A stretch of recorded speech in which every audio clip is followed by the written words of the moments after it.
Olá, tchutchucos do Pro! Saudadinhas de vocês.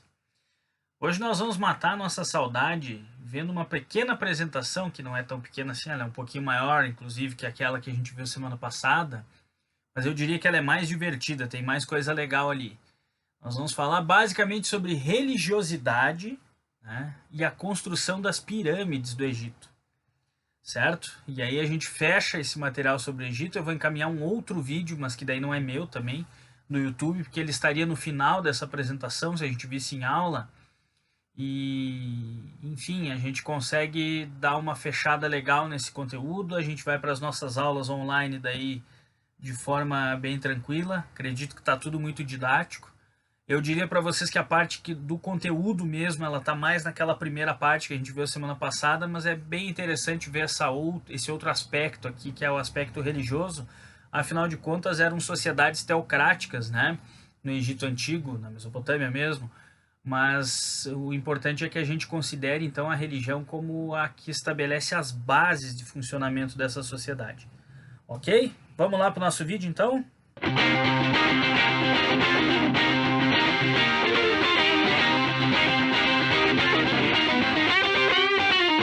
Bom, pessoal, vamos lá então.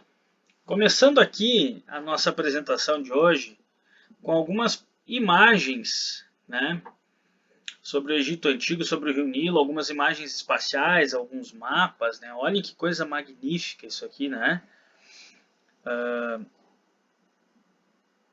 O Rio Nilo visto do espaço. Só para constar que esse verde que está ao redor aqui, como eu já disse na outra apresentação para vocês, ele não é exatamente o rio, né? Mas sim a vida que esse rio proporciona ao seu redor. É só perceber que a gente tem muito deserto ao redor, ele cruza o deserto do Saara, né?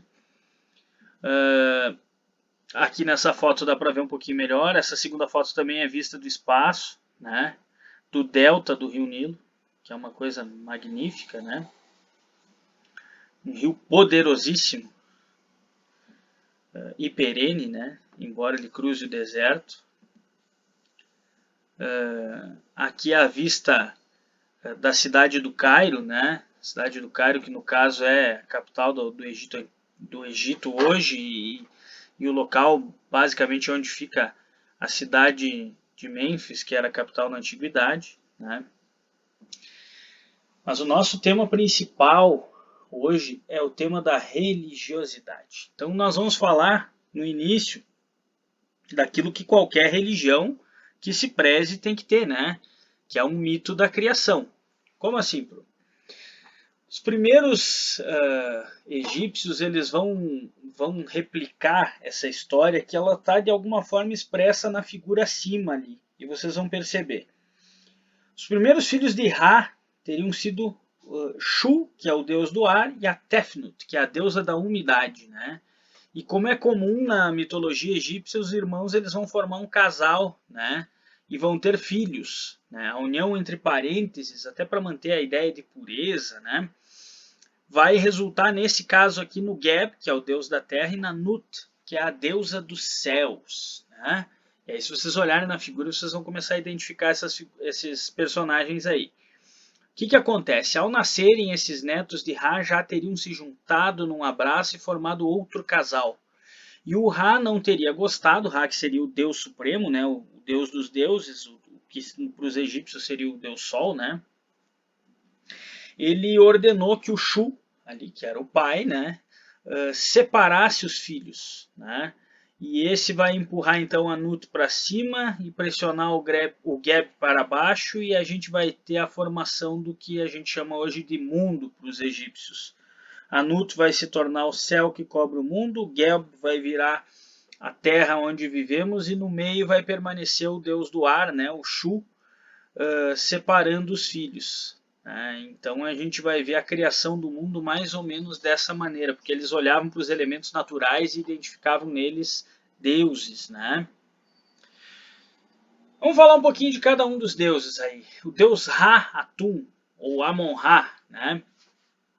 Ele seria o principal deus egípcio, responsável pela criação do mundo, né? Ele é representado pelo sol e também pela figura de uma ave de rapina, em alguns casos por um escaravelho. Vocês conseguem imaginar, ou ver aqui no caso, A coroa dele, que tem uma cobrinha na frente, ele representa o sol, né, que é a coroa do faraó. Ele tem também uma cara de falcão ali, digamos, né, na representação zoantropomórfica, que é de homens e animais, né? E no caso ele também pode ser pintado somente de forma humana, como no lado esquerdo aqui, certo? Agora vai começar a ficar mais legal, ó. O Osíris e a Ísis seriam, né, descendentes diretos do Ra, que seria, né, o deus que criou tudo. O Osíris, no caso, é o filho mais velho do casal Geb e Nut, né? E ele vai reinar sobre a terra como o primeiro faraó do Egito. Isso até que o irmão dele, o Set, o assassine. Nós já vamos falar do Set ali. A partir daí ele vai virar o Deus Supremo e o juiz do mundo dos mortos. Ele está sentado aqui na sua cadeira, julgando os espíritos, as almas que vão morrer e vão passar por ele lá na entrada do paraíso, digamos assim. Ele é o porteiro, ele é o dono do lugar lá. É ele que deixa entrar ou não. A Ísis seria uma deusa dona de poderes mágicos, protetora, piedosa, irmã e esposa do Osíris. Perceba, esses caras casam tudo em família, né? E ela era muito popular. Ela foi a última divindade egípcia a ser adorada, por exemplo, na Europa, antes da chegada do cristianismo, né? E o rio Nilo teria nascido das lágrimas que ela derramou quando o Osíris morreu. Bote choro nisso, né? Vamos combinar, porque que o riozinho é grande. E a tristeza dela, pelo jeito, também, né? Aqui está o causador, literalmente, do caos, né? Porque ele é o deus do caos, o Set, né? Ele tem uma cara de porco formigueiro, que é esse animal aqui, raro na África, mas que aparece ali na beira do rio Nilo, né? Os egípcios têm contato com ele. Ele é tipo um tamanduazinho, assim, porque ele come formiga, né? Ele tem aquela língua comprida, bota dentro do formigueiro, as formiguinhas vêm, ele mande a elas, né? Então, nós vamos ver que esse cara aqui, ele vai tomar o trono do irmão, né? E vai perder a supremacia depois para o seu sobrinho, né? Ele vai tomar o trono do Osíris e depois ele vai perder ele para o Horus, que é o filho do Osíris, né? Ele vai ter então a forma de um porco formigueiro e ele é considerado o deus do caos, da guerra, né? Justamente por esse perfil, digamos assim, meio psicopata, só porque ele matou o irmão, né? Beleza? Olha só. A Neftis, né? Nesse vale tudo da mitologia, ela foi irmã e esposa do Set e do Osíris. Vocês perceberam que o negócio rolava solto ali, né? Na verdade, ela era esposa do Set, mas ela dava uma escapadinha, pulava a cerca com o Osíris também. Quando ele morreu, né, ela vai se separar do Set e se juntar à irmã Ísis, né, em luto. Eles são todos irmãos. E ela vai ser associada também ao culto dos mortos, vai ser mostrada muitas vezes como uma mulher que fica ao lado dos sarcófagos, enfim, né? O Horus, que é o filho do Osíris e da Ísis, né, é o protetor dos faraós e das famílias. Quando o pai dele, então, morreu, assassinado pelo tio, né, ele vai lutar contra o tio pelo trono de principal deus do Egito, e com a intervenção do pai dele, né, lá do além, vamos dizer assim, ele vai conseguir vencer essa batalha, destronar o tio e vai se transformar no líder supremo. Então ele é o deus dos faraós. Percebam que ele tem uma cara parecida também com a do nosso amigo lá, o Ra, né? Uma ave de rapina. Na sequência a gente vai falar da esposa do Horus, a Hathor, né? Que é a guardiã das mulheres, especialmente das mulheres grávidas, protetora dos amantes, amantes não no mau sentido, amantes daqueles que amam, né? Vocês também amam, não sejam assim, preconceituosos, pensarem em bobagem já de cara da coitadinha. Só porque ela tem a cara de vaca, né? Ela é a representação zoomórfica dela, ou zoantropomórfica, é com o rosto de uma vaca, ou pelo menos os chifres de uma vaca, né? Que para os egípcios era considerado um animal gentil, né? E realmente, vamos combinar, as vacas são gente boa, os touros nem tanto. Às vezes eles vêm brigar com a gente assim, mas as vaquinhas geralmente são de boa, né? E então a gente tem na Hathor aqui uma representante bovina, digamos assim, dos deuses egípcios. Ainda bem que não tem ninguém mais que segue essa religião aqui, senão eu ia tomar um processo. Mas beleza. Olha só. O Anubis, esse é famoso, né? Os alunos amam o tal do Anubis.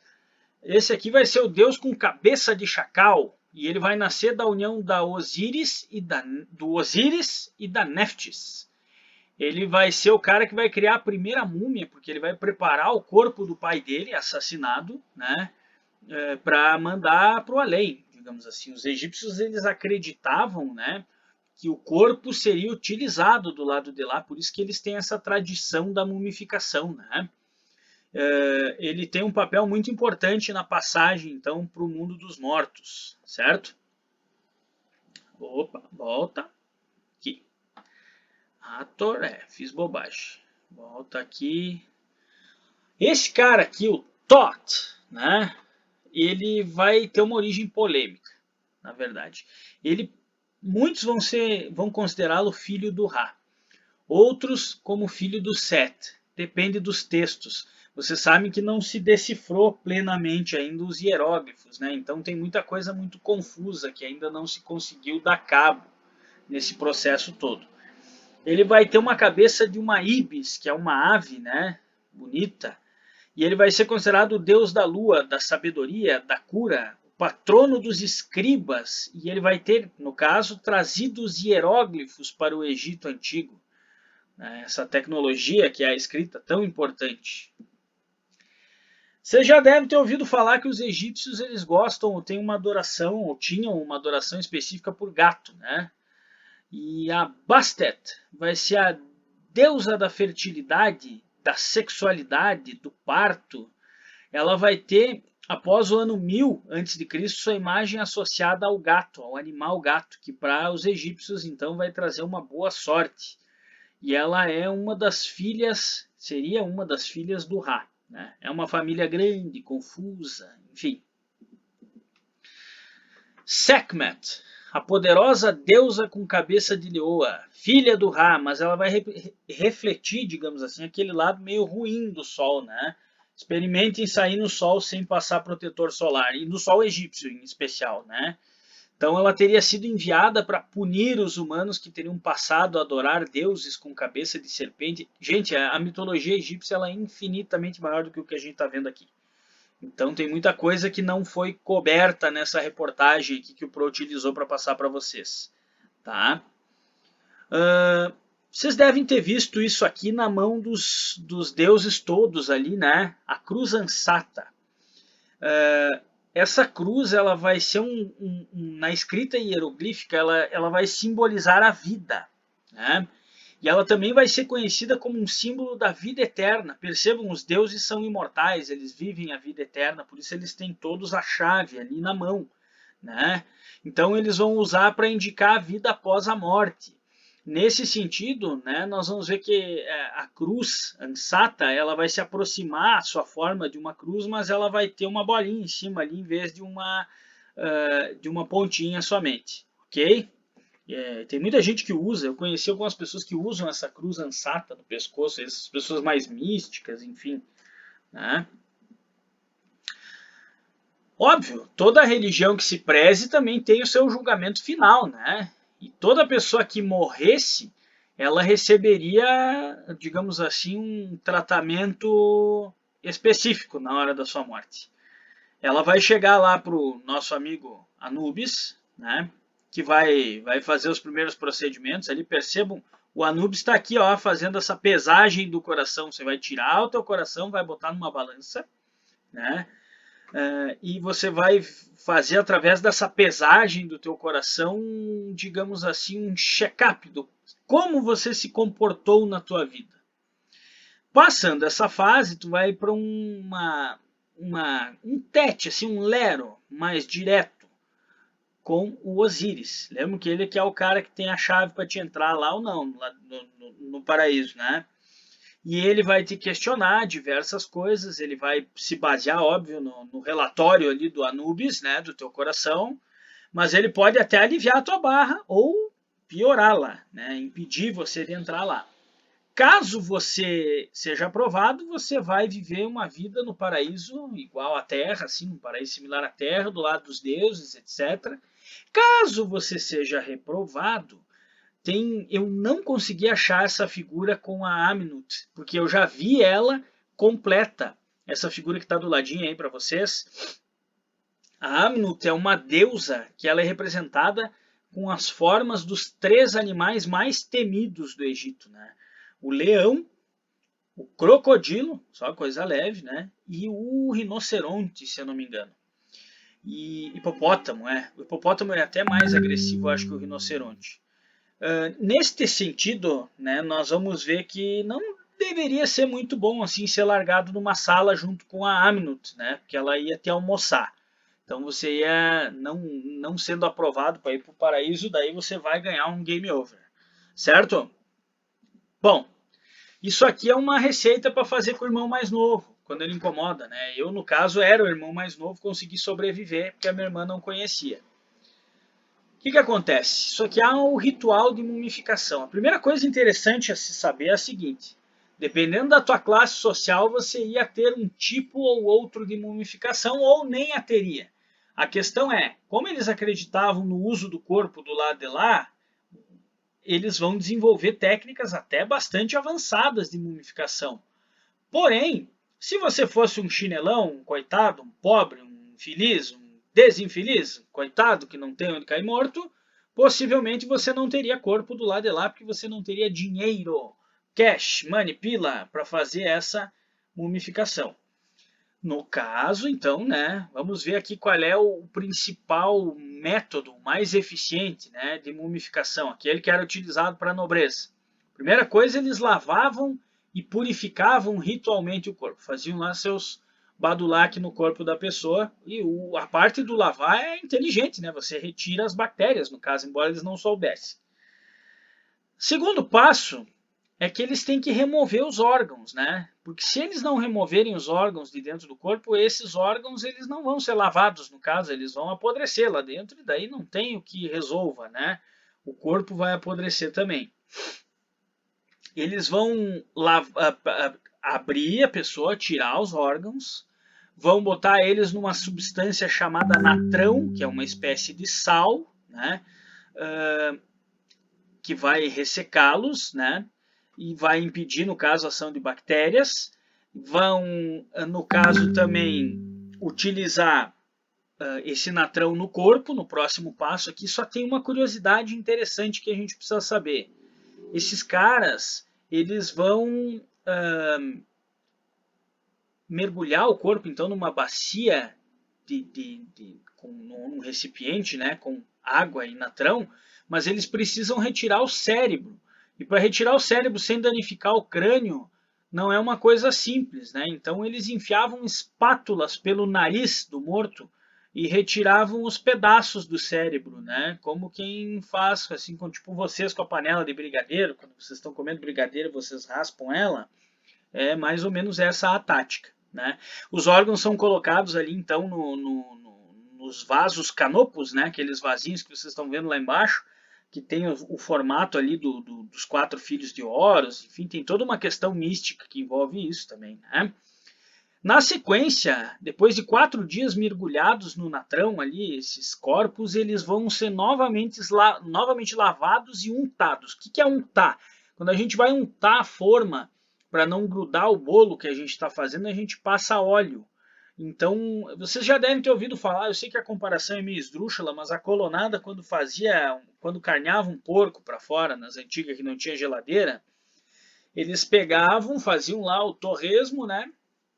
E guardavam toda a graxa, a gordura do bicho. E eles botavam a carne picada em baldes e derramavam essa graxa em cima porque ela fazia como que um selo.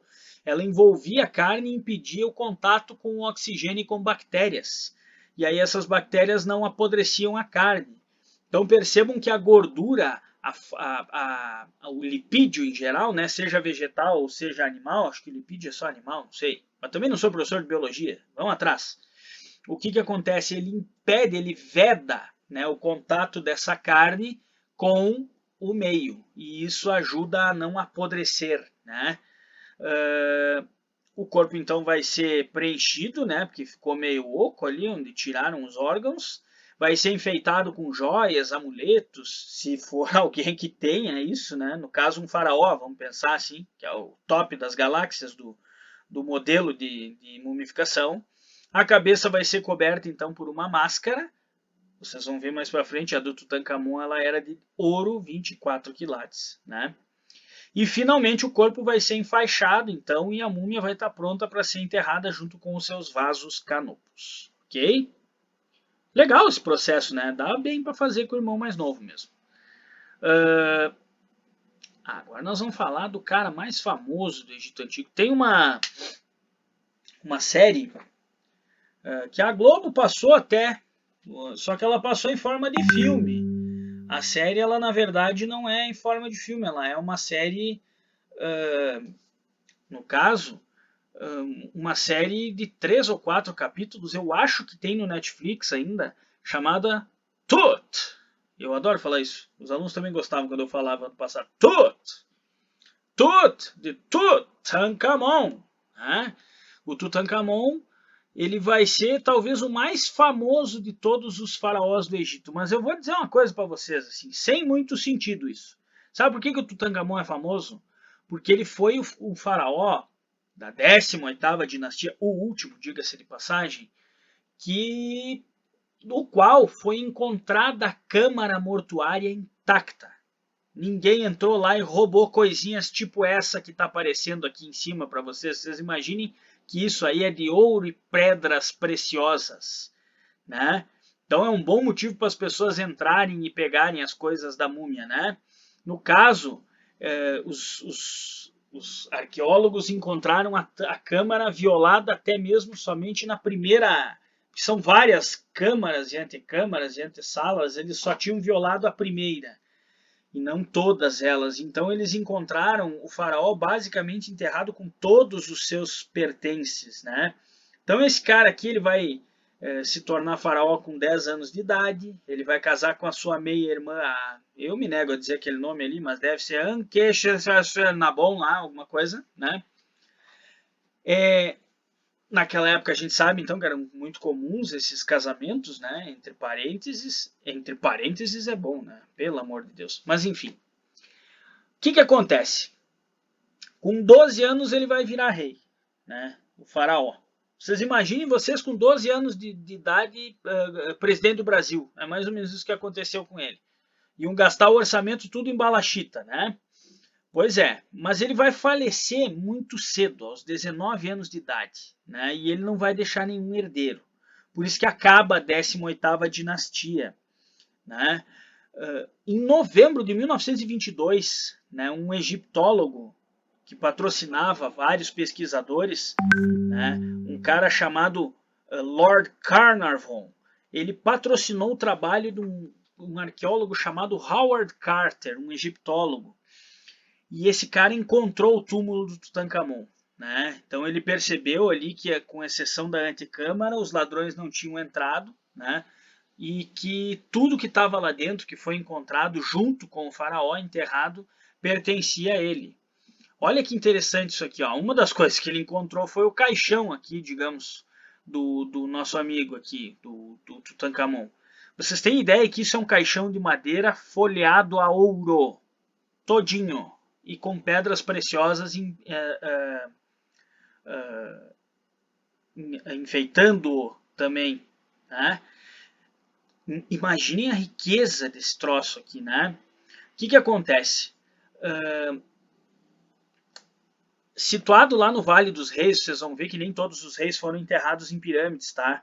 Pelo menos não em pirâmides lá em Gizé. Aquelas grandonas lá. Eles foram enterrados, a sua maioria, lá no Vale dos Reis, no sul do Egito, mais próximo da nascente do Rio Nilo. E a gente vai ver que o Howard Carter encontrou, então, uma quantidade absurdamente grande de tesouros enterradas junto com o faraó. E óbvio, o corpo dele mumificado na tumba, dentro do sarcófago, coberto por aquela máscara mortuária de ouro maciço que vocês viram ali. Então no caixão estava a múmia do faraó, né? E ao redor todos os seus pertences. Isso aqui é uma foto deles abrindo a câmara, né? No dia, deixa eu só ver uma coisa aqui, 18 de fevereiro de 1923, né? Para vocês terem uma ideia, ela estava preenchida por 4 capelas em madeira dourada, encaixadas umas nas outras, lá que protegiam o sarcófago em quartzito, né? Era tudo muito bonito e muito interessante. Tudo conforme a tradição da 18ª dinastia de faraós, cada uma tinha uma maneira de fazer as coisas, né? No canto estavam pintadas 4 deusas, a Isis, a Nephthys, a Neith e a Selket, né? E aqui é o momento em que eles abriram o caixão. Percebam que tem uma máscara em cima da máscara ali também, né? Percebam outra coisa, esses caras não estão de luva, não estão de máscara, né? E neste sentido, olha só o que eles encontraram aqui, ó. Olha que coisa maravilhosa. Uma das coisas que apavorou um pouco o pessoal é que várias das pessoas que entraram na Câmara para ajudar o Howard Carter a tirar as coisas lá de dentro começaram a morrer nos dias seguintes. E aí tinha algumas frases escritas lá em hieróglifos que falavam da maldição daquele que despertasse o sono do faraó, tudo aquelas coisas que a gente vê em filme, né? Especialmente em Indiana Jones. Só que tem um detalhe, gente. Se vocês deixarem o quarto de vocês 3.500 anos fechado, muito provavelmente... e botarem um morto dentro, né? Muito provavelmente vai ter alguma bactéria no ar, coisa que o vale, e o pessoal não tinha ali ainda inventado o antibiótico, né? Então, se você pega uma pneumonia, você tem uma grande chance de morrer. Então, vamos devagar com essa ideia de maldição do faraó, né? Mas olhem quanta coisa encontraram, e quantas coisas de ouro, não? Encontraram no sarcófago do faraó. Vocês entenderam por que só esse foi encontrado sem inviolado, digamos assim, né? Vai se saber lá por qual motivo. Provavelmente porque não encontraram, não souberam que era um sarcófago de faraó. Uma tumba de um faraó, no caso, né? Mas ele é um tesouro que ultrapassa o valor material puro e simples. Ele é um tesouro artístico e um tesouro histórico para a humanidade, né? Isso aqui está tudo no Museu do Cairo, lá no Egito. Aqui está o moço, ó. No que diz respeito à múmia em si, tá meio magrinha ali, né? Mas é que vamos combinar, perdeu um pouquinho de água, né? Ele estava mergulhado no sal por 3.000 e não sei quantos anos lá, né? Desenrolada a múmia, eles chegaram a levar ela para o hospital e fazer uma tomografia para fazer um estudo do corpo do nosso amigo aqui, o Tutankhamon. E eles concluíram que o Tutankhamon tinha morrido. Num primeiro momento se imaginava, logo que se abriu a tumba e tal, e se observou a múmia, que ele teria morrido com uma pancada na cabeça, ele tinha uma fratura na cabeça. Mas essa tomografia indicou outra coisa, que o que matou ele não foi essa pancada na cabeça, foi uma fratura na perna. Muito provavelmente ele saiu para caçar, fazer alguma coisa e quebrou a perna, e daí gangrenou a perna dele, começou a subir aquilo e matou o nosso amigo Tutankhamon. Então é uma coisa bem idiota que matou ele, mas enfim. Por que isso teria acontecido e não a tal da fratura na cabeça? Porque assim, ó, o cara que estava ajeitando o corpo lá e estava mumificando pode ter derrubado, batido, feito, acontecido, mas como o cara não reclamou e ninguém viu, ele deixou a fratura na cabeça ali de boas, né? Ela acabou acontecendo, mas muito provavelmente não foi a causa da morte dele, né? Isso aconteceu, essa tomografia, enfim, com estudiosos egípcios, franceses, médicos, né, americanos também, em 2005, certo? Eles conseguiram, a partir disso, reconstruir o que seria a face do Tutankhamon. Que vamos combinar, era uma latinha mais feia que o dedo de colono, né? Então, vamos avançar aqui. Aqui tem algumas imagens, então, da onde seria o Vale dos Reis, né? Que fica entre essas cidades aqui, Luxor e Dandara, no Egito Antigo, bem mais ao sul, no Rio. Aqui daí teria um mapa do Vale dos Reis. aqui algumas imagens, né? O templo da Hatshepsut. Essa é mais facinho de falar, né? A famosa rainha que teria sido mais poderosa que Cleópatra, se fingido de homem para ser faraó, né? Mandou construir esse palácio aqui na região do Vale dos Reis, coisa magnífica, né? Isso aqui é incrustado na pedra, gente, percebam. Né? Aqui uma imagem geral do Vale dos Reis, uma vista do Vale Oriental. Aqui tem uma tumba, né? A tumba do Ramsés IV, se eu não me engano, esse cara aqui é o pai do Tutankhamon e ele foi um cara muito mais importante em termos políticos e históricos do que o próprio Tutankhamon, porque ele teria sido o cara a criar a primeira religião monoteísta da história. Ele brigou com os sacerdotes e colocou-se como o único deus da religião egípcia a ser cultuado. Só que quando Tutankhamon assume, ele, no caso, perde, né, essa importância aí. O Tutankhamon faz um novo acordo lá com os sacerdotes, retoma a capital lá de Luxor, que o pai dele tinha jogado lá para baixo, lá para o sul. E ele bota de novo na cidade de Mênfis e retoma o politeísmo do povo egípcio. Para a gente fechar, nós vamos falar das pirâmides, um pouquinho aqui das pirâmides, né? Elas começaram a ser construídas, né, sob forma de mastabas. A gente vê aqui então que elas tinham formas retangulares, né? Elas são basicamente túmulos. Os egípcios tinham uma ideia de que quanto mais pedra em cima do morto, mais importante ele era, mais próximo dos deuses. Djoser IV, o cara que construiu aquele palácio no meio do Rio Nilo, lembra que eu falei na outra aula lá? Ele mandou fazer a primeira pirâmide da história, que é essa que vocês estão vendo ali. Ela vai ter 61 metros de altura, 6 degraus, porque eles não conseguiam ainda fazer a pirâmide perfeita, né? E 160 metros de comprimento. É um negócio absurdamente grande. Essa é a primeira pirâmide do Egito, né? E, enfim, vai ter uma série de corredores, salas funerárias. Eles faziam basicamente isso abaixo do solo e botavam um monte de pedra em cima, né? Avançando, então, a gente vai ver que as principais pirâmides, as mais famosas, sim, são as 3 pirâmides lá do complexo de pirâmides de Gizé, fica na cidade de Gizé, bem próximo à cidade do Cairo ali. Vão servir de tumbas para os faraós Quéops, Quéfren e Miquerinos, né? Vão se localizar, então, na cidade de Gizé, ali bem pertinho da cidade do Cairo. A maior delas, que é a do faraó Quéops, tem 147 metros de altura e é conhecida como a Grande Pirâmide. E tem uma curiosidade, ela foi a construção mais alta humana feita até a construção da Torre Eiffel em 1889.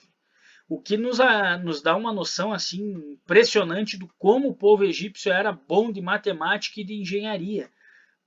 Ela tem um erro de 4 centímetros no quadrado da sua base, que em comparação ao tamanho dela é algo simplesmente imperceptível. Então, no interior das pirâmides, a gente vai ver que tem essas localizações. Somente essa pirâmide do meio aí vai ter no meio da pirâmide. As demais, elas vão ter escavações e vai se colocar o túmulo, então, do faraó abaixo da terra. Na grande pirâmide, não. Ela tem um grande saguão no meio, que eles falam lá, com algumas coisas bastante específicas que vocês vão poder ver no vídeo que o Pro vai encaminhar para vocês. Elas são consideradas, então, um patrimônio mundial da humanidade e uma das maravilhas da antiguidade. Ok?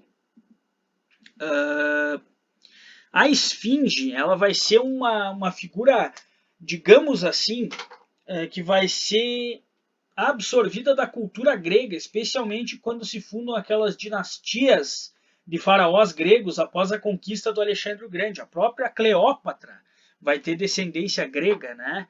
E ela vai ser basicamente, então, uma figura que ela vai ser a protetora das pirâmides e dos templos. Ela mistura essa imagem de leão com homem, né?